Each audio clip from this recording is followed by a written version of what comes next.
Okay, everyone, I think we're going to begin. So as I'd said at around 5 to 2 there, so you've heard me say it already, and I've popped it in the chat that you're very, very welcome to your breathing space, your mindfulness and meditation session with myself, Anne-Marie Ireland, today, this afternoon.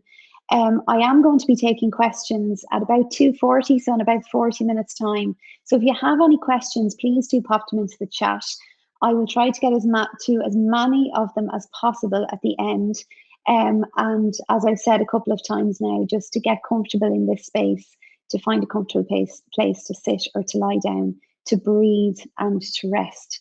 I'm going to use a presentation. I hope that's okay. It's very easy going, so it's not death by PowerPoint, just to guide us through the process, okay, and just to give you an idea of where we're at with our practices and so on. So I hope you can see this now. So as I said, you're welcome to this breathing space. I am sure I've crossed paths with some of you over the years. I've been working with the Irish Cancer Society at their conferences for 3 or 4 years now. So I'm sure I've crossed paths with some of you at maybe the face-to-face conference pre-COVID, or indeed at last year's online event.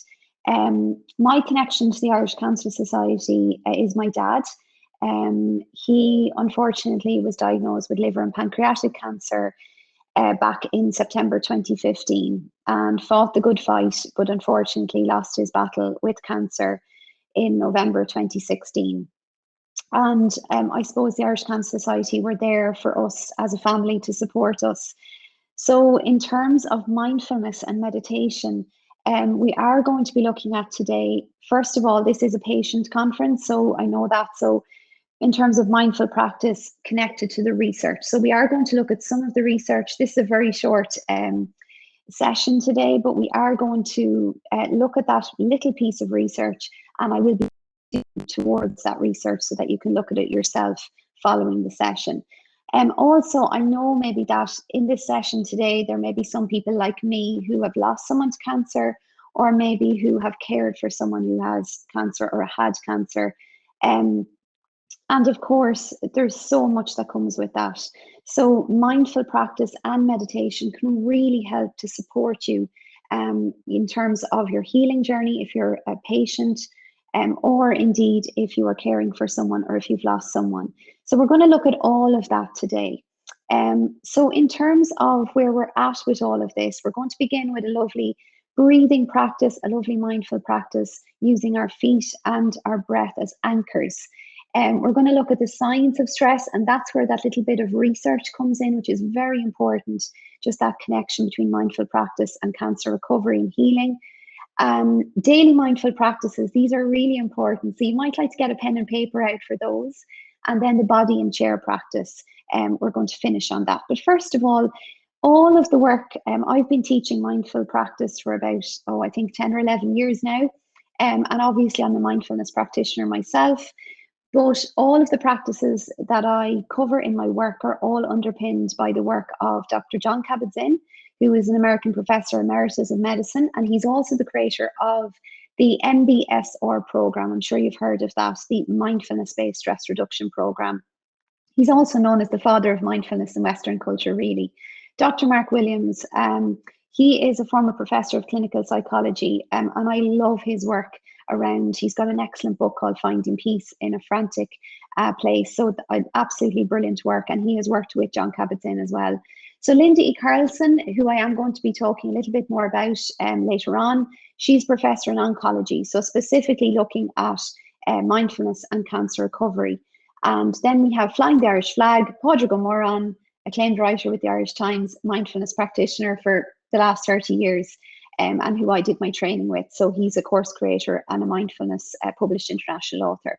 So let's begin.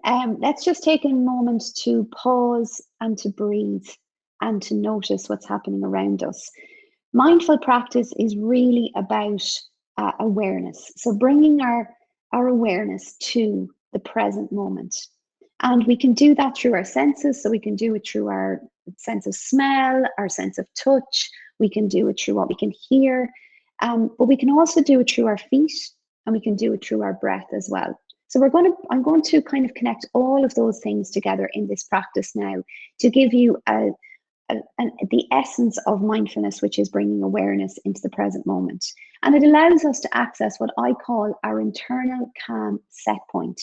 And once we kind of access that, we're setting it up for ourselves so that we can return to it on a daily basis. Because the body needs these breathing spaces on a daily basis to rest, to recover, and to reset, no matter what whereabouts you are on your journey.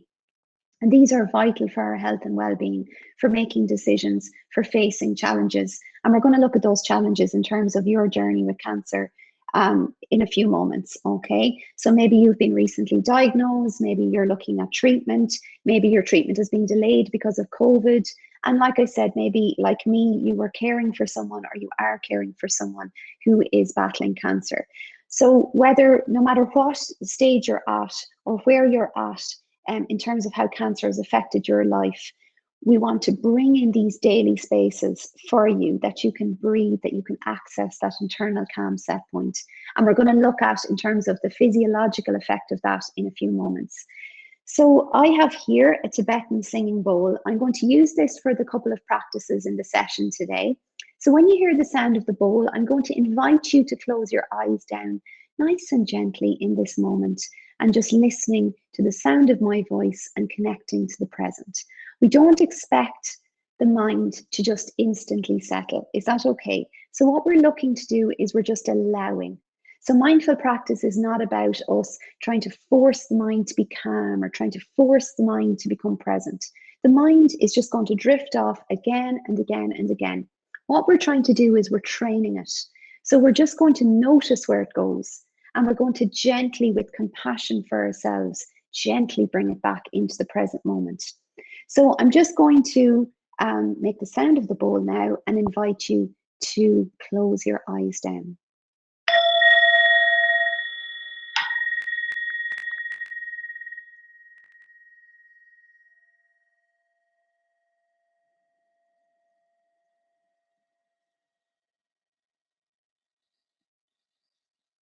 And so we'll just begin now by noticing all the sounds you can hear inside the space you are in right now.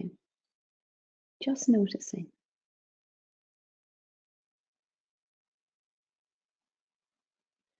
Maybe it's the ticking of the clock. Maybe it's the humming of the fridge. Maybe there are people in your house right now. Just noticing.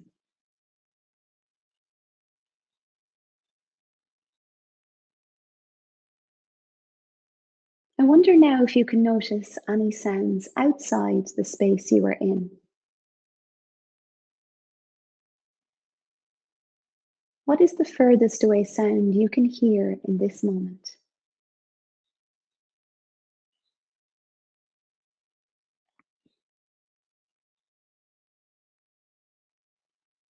Maybe you can hear the singing of the birds. Maybe there's traffic outside. We're just noticing. I wonder if you can notice any smells in the room you're in now.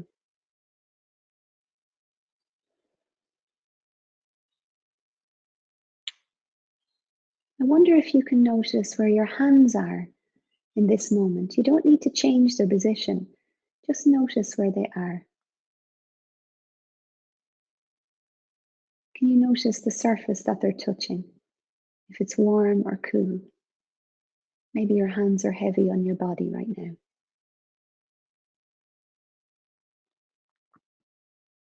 I wonder now if you could notice your breathing. You don't need to change it, just notice it. The breath going into your body and the breath leaving your body. The rise and fall of your chest as you breathe in and breathe out. And when thoughts, distractions, judgments, opinions, anxieties, concerns, worries, when all of these come into the mind, which they will do, that's okay, because that's just the way the mind works. The mind is just trying to be our guardian. It's trying to protect us, predict future outcomes. It's not our enemy, even though it may seem like that sometimes. And if you're on a journey now, a healing journey, or if you're in treatment, if you're concerned about your health or the health of a loved one, the mind may be all over the place and maybe so busy with so many fearful thoughts. So we're just going to notice those thoughts and we're going to accept they're there, but we're going to label them with the word thinking, like a sticky label. And we're going to very gently, with compassion for ourselves, bring attention back to our breathing again. Not changing it, just noticing it. The rise and fall of your chest as you breathe in and breathe out. And if the mind takes you away again, that's perfectly normal. No need to berate yourself. Just bringing attention, for just noticing, labeling with the word thinking, and bringing attention back to the breath again. I wonder if you could notice now the weight of your body on the chair you're sitting on, or maybe you're lying down today for this session. So just noticing the weight of your body now, the points of contact between the chair, the couch, or the bed. Again, just noticing. And I wonder now if we can bring all of our attention down into the feet now. Just wiggling your toes to bring attention to the feet. If you're in your bare feet, just noticing what's touching your feet right now. Is it cool? Is it warm? Is it soft? What's the texture feel like? And we're going to just take a nice long deep breath in now through the nose. And as you exhale through the mouth, just softening the shoulders, relaxing the chest and stomach, and bringing attention all the way down into your feet now. We call this practice breathe feet. So we're just bringing attention back to the breath. We're just going to breathe in gently through the nose and noticing as it leaves our lips, exhaling, softening the shoulders, the chest, the stomach muscles, softening them and bringing attention all the way down to the feet again. Wiggling the toes to bring attention to them, noticing if you're wearing shoes, noticing how your feet feel inside your shoes now. And just continuing on yourself now with that breathe feet practice, just breathing in gently through the nose and breathing out slowly through the mouth, softening the shoulders, chest, stomach, bringing attention down into the feet now. And I wonder if you could notice the smells in the room again, just noticing. And noticing any sounds both inside and outside the space you're in now. Just noticing. And whenever you feel ready and comfortable, you can gently open your eyes.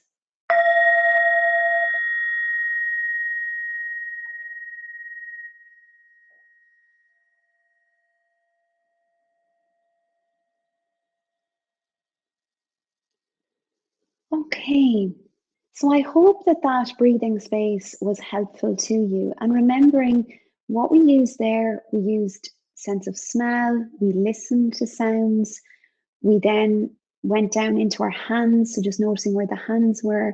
And all we're doing there is just bringing attention into the present. And we're just using all of these anchors. In particular, we used the breath and the feet towards the end, and we call that breathe feet. And we're going to go back to that in a few moments in the daily practices, where we can just use a post-it note to write the words breathe feet and to do 3 or 4 of those breaths whenever we need it.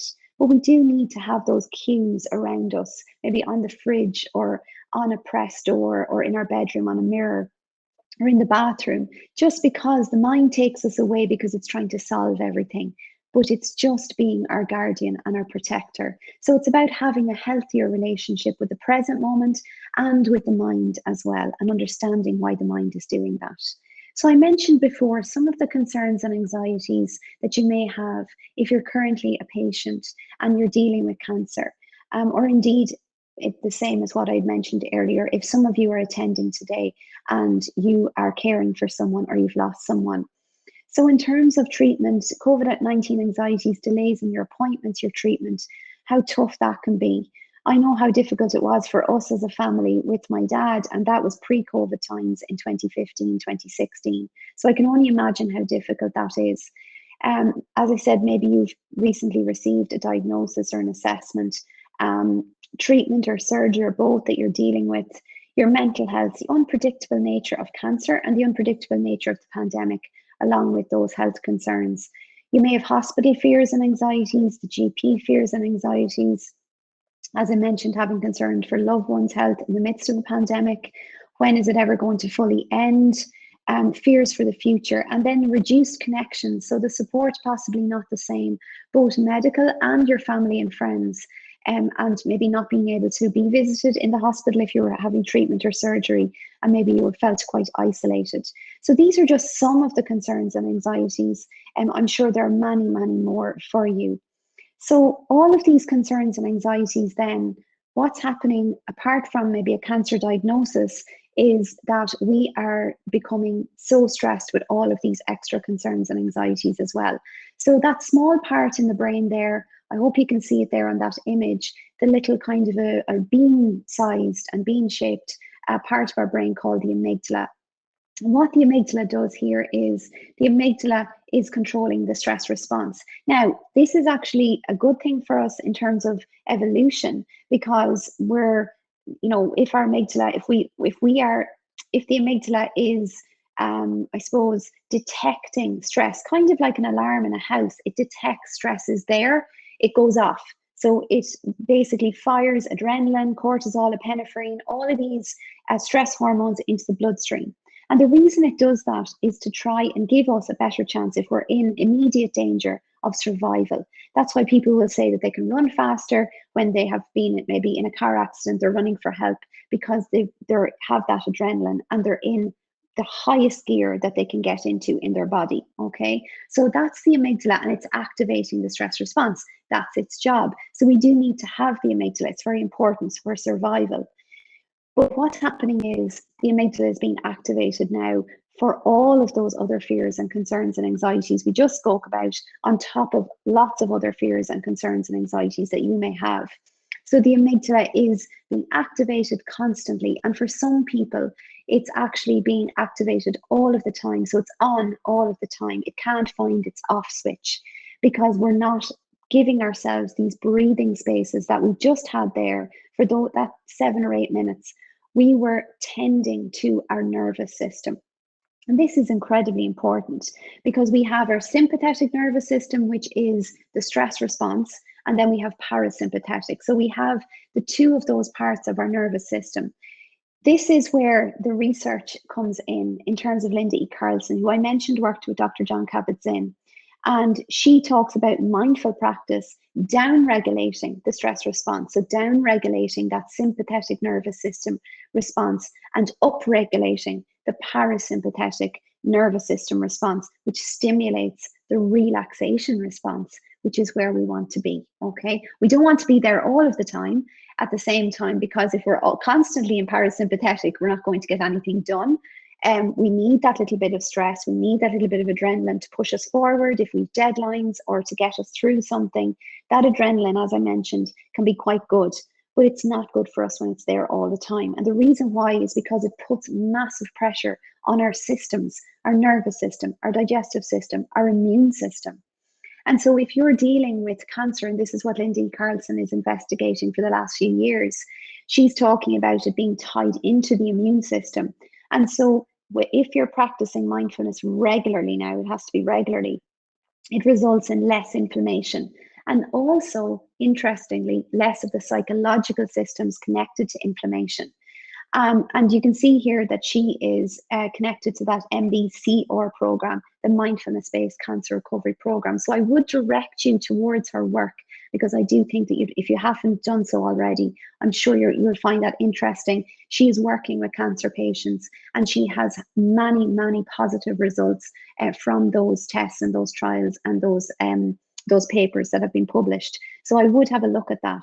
But just looking at the very basic part of what she's talking about here is the science of that sympathetic versus parasympathetic nervous system. So what we want to try and do is we want to try and bring mindful practice into everyday life then. We want to try and bring it into our cup of coffee so that we're noticing our cup of coffee, the heat of it, the smell of it. We want to become present so that the amygdala has an opportunity to just calm itself down, that the adrenaline can drain from the bloodstream, and so that you can feel that sense of calm. We're knocking ourselves into parasympathetic, and so the immune system does its thing.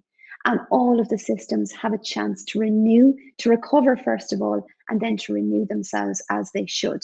So that's going to aid in recovery and healing. Okay, so I hope that that makes sense for you. So that we talked about this daily acts of self-devotion, and the key to these acts as well with mindful practice, it's not kind of a cold practice. The key is being compassionate with yourself and caring for yourself. And always, I will say the key to this is keeping it so simple. You can see our cup of coffee there, just noticing, as I said, the smell, the heat, the taste. Even if it's only for 10 or 12 seconds that you're doing that, the mind will take you off again, and then we bring it back again. Okay, so we're constantly just tying it back. And the neural pathways in the brain, it's called neuroplasticity. And when we do something again and again and again over time, regularly on a daily basis, what happens is the brain just adapts to it, it gets used to it, and it becomes much easier for us to engage in that practice quite naturally, actually. Okay, so these are some of the daily practices. And as I said, I hope you're feeling a little bit calmer after the first practice. But just, I suppose, maybe keeping your a pen and paper at hand there, because you might like to write a couple of these down. Maybe not all of them, but you might like to write a couple of these down. And just to say to you as well, that at 2:40, 5 minutes before we finish, I am going to be taking questions and answering as many as I can. So if you do have any questions, you can pop them in the chat at the moment, okay? So I have lots of images here. Again, your cup of tea or coffee or your food, indeed, having your meal mindfully. In my workshops, I always engage in mindful eating with my attendees. So just noticing the taste of something, smelling it, noticing. You know, when you're really, really you're probably going to notice the taste of something in the first couple of bites, and then you may not notice it as the hunger wears off, as you're filling your stomach. But just to try and eat a little bit slower, trying to eat more mindfully, and so on. Also, you can see the bath or the shower. So these are daily things that we do that we can do mindfully. So the first one I'm going to talk about is check-in. So breathing. So we're checking in. I call it head, shoulders, stomach, feet. Kind of like head, shoulders, knees, and toes. Okay. So head, shoulder, stomach, feet. So we check in with the mind and we give the mind a label. So we might say, you can do it now if you want to. So closing your eyes down, you might like to check in with the mind and just give it a label. So maybe just, is it a busy mind? Is it a calm mind? Is it an anxious mind? Is it a fearful mind? Is it an excited mind? And maybe you want to give it more than one label, and maybe one label is bigger than another. So what label or labels have you given your mind right now? As we label our mind, we move down into the shoulders. This is a place where we can often hold pockets of tension or stress. So just maybe moving the shoulders gently and bringing attention to them through the movement. And then just breathing in gently through the nose again. And as you breathe out slowly through the mouth, just softening those shoulder muscles and just softening the shoulders gently. And there's no right or wrong way of doing this. So the body knows how to do this. The only thing that we are asked to do is to provide the space, even if it's only 1 or 2 minutes in the day. So in the shoulders then, we're breathing in again gently through the nose. And as we breathe out slowly through the mouth, just softening the shoulders, dropping them a little bit more. And if the mind drifts off again, that's okay. We just label with the word thinking as we did before, and we bring attention down now into the stomach. So another place where we can hold tension and stress without realizing that we're tightening those muscles like the shoulders.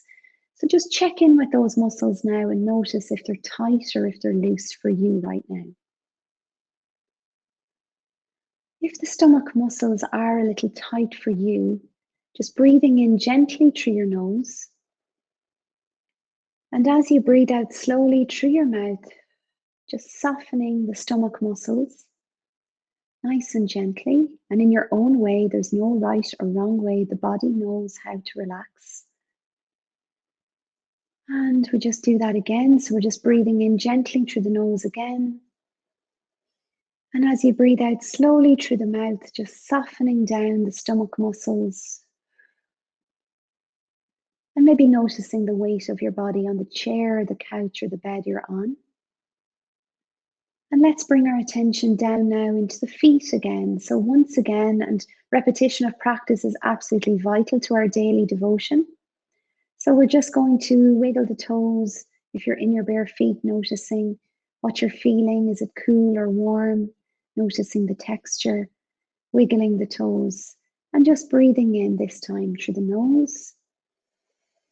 And as you breathe out, just softening the shoulders down, softening the stomach muscles, maybe softening the leg muscles as you scan the body, and just softening the muscles in the feet.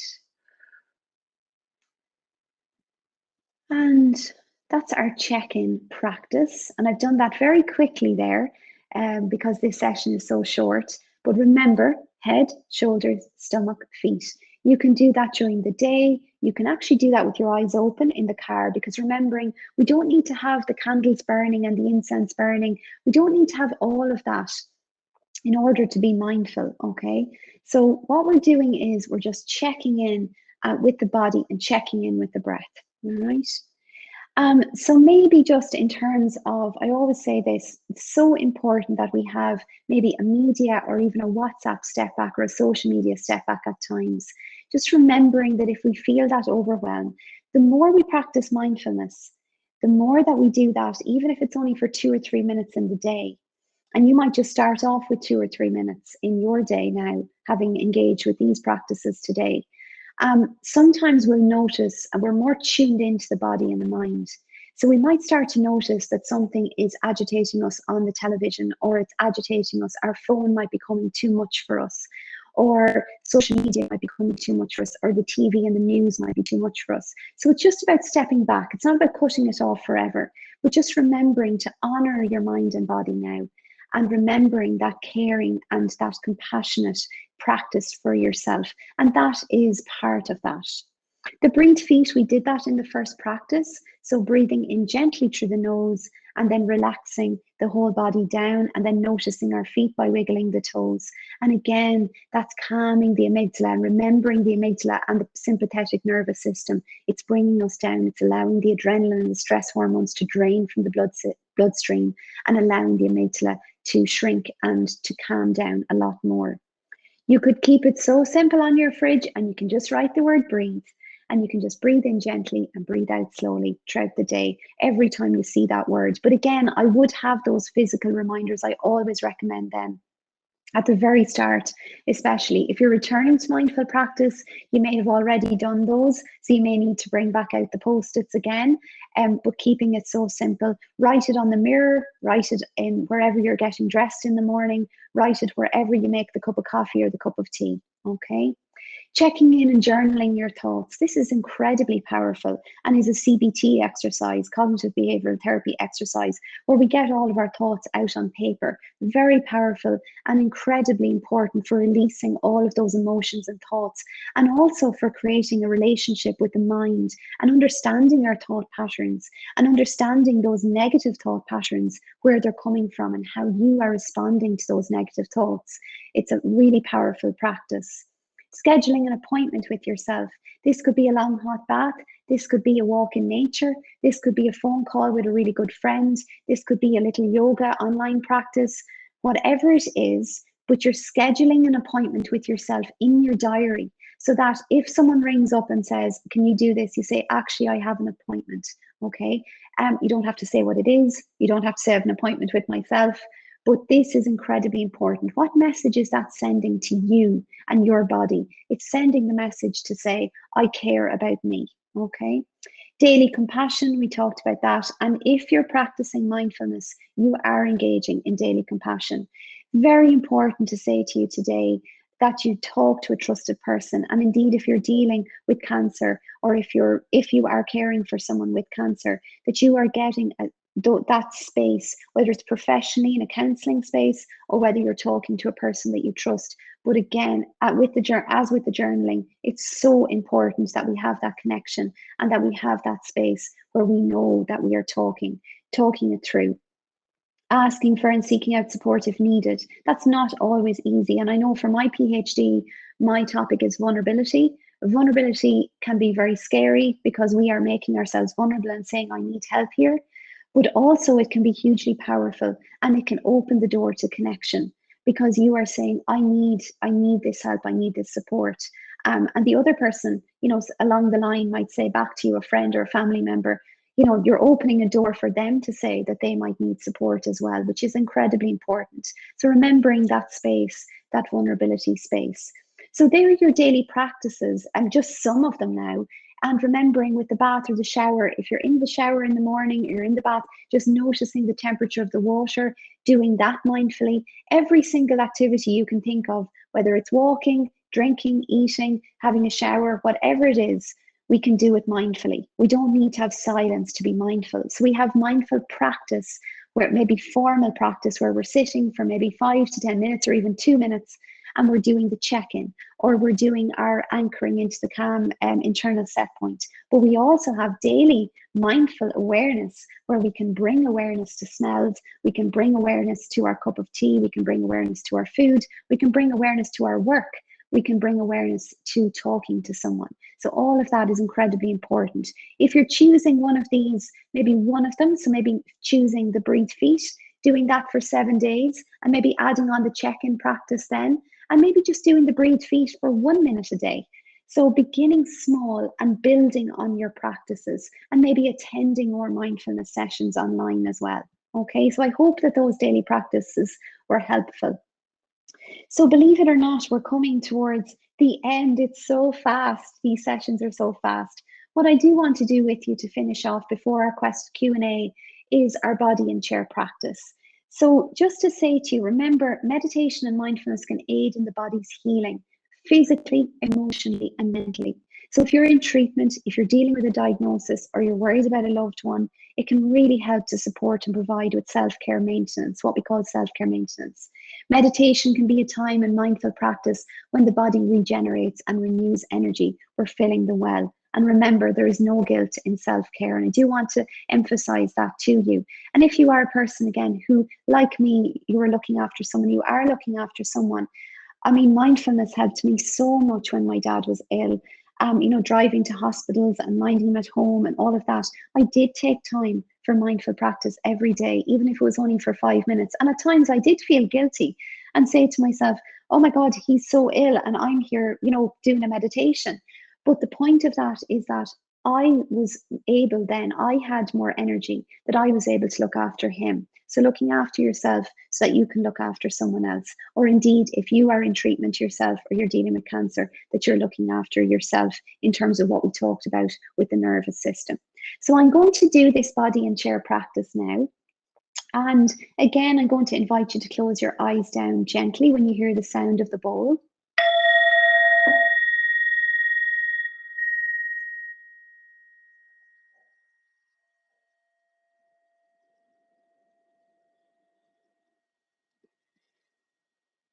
And so we'll begin again with noticing all the sounds inside the space you're in now. Just noticing.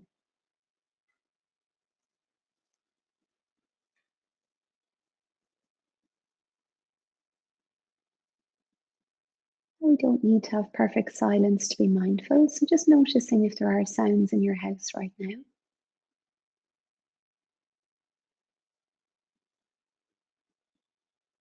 And noticing all the sounds outside the space you're in now. What is the furthest away sound you can hear right now in this moment? Just noticing. Can you notice any smells in the room you're in?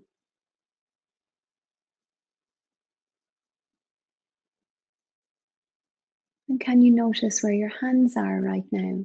Not changing their position, just noticing them. It's amazing how much time we spend just in our head. And unless we hurt our body in some way, we don't normally bring attention into the body, but it's so good for us and scientifically has so many benefits. So I wonder now if you can notice the weight of your body on the chair or the couch that you're sitting on right now. Noticing the points of contact between your body and that chair. Just noticing. Noticing the weight of your clothes on your body.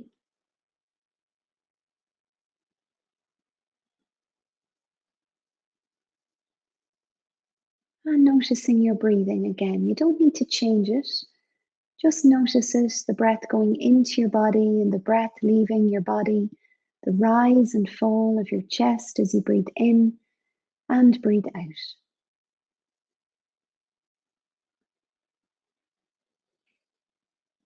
I wonder now if you can notice the support that this chair is offering to you right now. Just noticing. Noticing how the chair is carrying most of your physical weight right now and allowing this to happen. Allowing a comfortable sense of heaviness to spread throughout your body, supported and carried by your chair.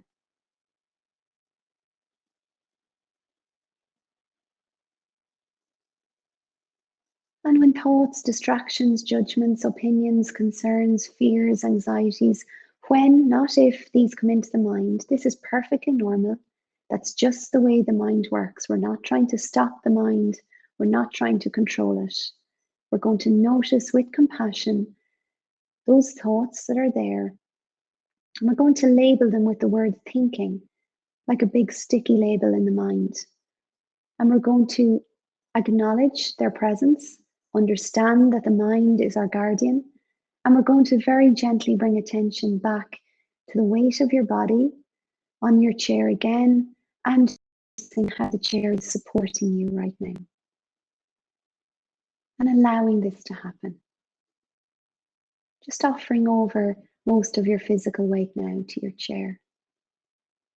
If the mind drifts off again, which it will do, that's okay. We know what to do. With compassion, we label with the word thinking, and we gently training the attention again and again, the same way we train a puppy.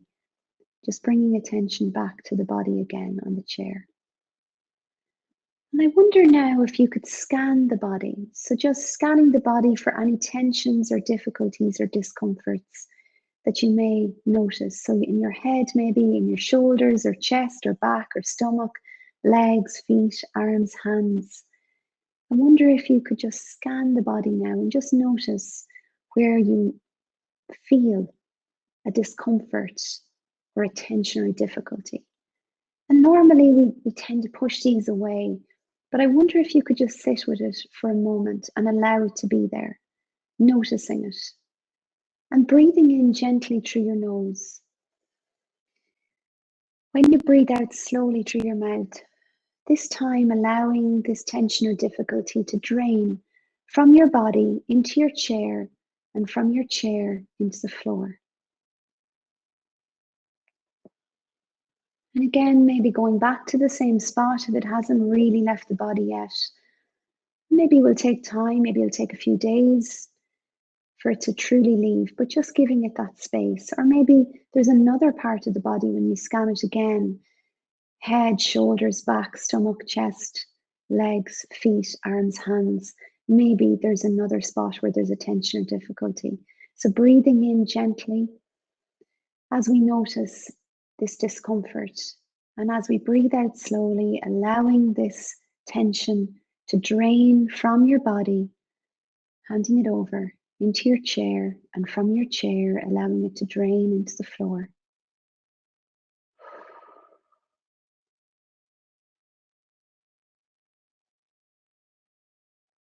And again, just doing this again and again, just noticing it, breathing in gently, breathing out slowly, allowing it to drain from your body into your chair and from the chair into the floor. Noticing the feet, wiggling the toes. Noticing any smells in the room again. And noticing the sounds both inside and outside the space you are in. Just noticing. And whenever you feel ready and comfortable, you can gently open your eyes.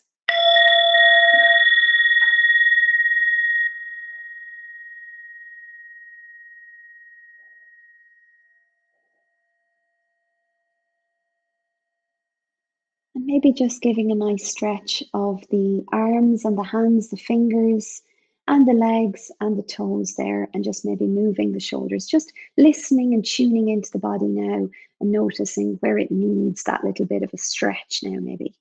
Okay, because we've engaged in maybe 3 practices. So just to say to you to finish off before we go to our quick Q&A, to go gently and go lightly. Try and take those steps a little bit gently. Try and be a little bit more compassionate with yourself and be gentle with yourself, because whatever part of the cancer journey you're on, or however cancer has affected your life, you are doing the best that you can. And maybe today might be a good day following these mindful practices to have a nice sleep for yourself, to do another mindful practice, to get into those practices a little bit more, and to use your post-its as well. Okay, so I'm going to come out of this now. I'm going to stop the share, and I'm just wondering if anyone, some of you might be maybe feeling so relaxed that you are maybe nearly asleep, which is wonderful. But if anyone has any questions for me, I'm more than happy to try to answer them for you now. So you can pop them into the chat if you want to. But if there aren't any questions, just to remind you of those daily devotion practices that are so important. And as I mentioned when we were looking at them, to take maybe one for 1 minute. So your breathe feet. And to take maybe another then, maybe do that for 7 days. They say that habits build up over 21 days. And it is about those daily connections with the body. John Kabat-Zinn always says, we live here. This is where we live most of the time. And we want to try and bring attention down into the body a lot more. So even if you're just beginning with your feet and your breath, and they're your anchors into the present. And I always think to myself, even in the car, breathe, feet, go straight into my feet. And some people find the breath difficult to begin with when they're beginning with mindful practice. If that is you, then begin with the more concrete, your feet. Think of smells, taste your cup of coffee. Begin there and just bring attention into that, okay? Teresa, thank you so much. So delighted that you enjoyed it. And Michelle, Nally and Michelle Walsh, you're so welcome, and I'm so delighted that you enjoyed it and that you're feeling relaxed. So indeed, if you do want to comment in, even just to connect with one another, I always find these spaces are so important. Especially when we can't see one another, that you feel that you're connecting with each other. And I do wish you all the best for your healing, for your recovery. And I do hope that we will see one another face to face at one of the Living Well With and Beyond Cancer conferences. Hopefully next year we will actually be in the same room with one another again, because I do so enjoy connecting with you in those spaces. Alison, thank you so much for that. So grateful for that comment, and I'm so delighted that you enjoyed it so much. So everyone, I'm going to leave it at that. I'm going to stay on here for a couple of minutes, so if you have any questions, please don't hesitate to ask. But other than that, go gently, go lightly with yourselves, and wishing you all the best with your healing and your recovery. All right, so take care.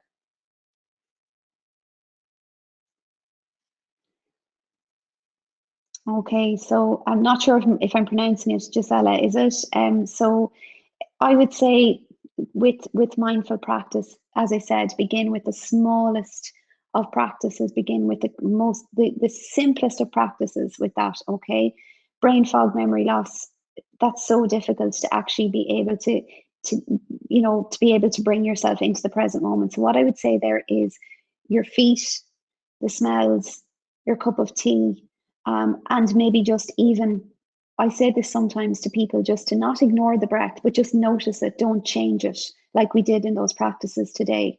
And just, when the brain is like that and when you find it difficult to practice, repetition, repetition, repetition, repetition, continuing on again and again, even when the brain is literally like, no, I'm not doing this.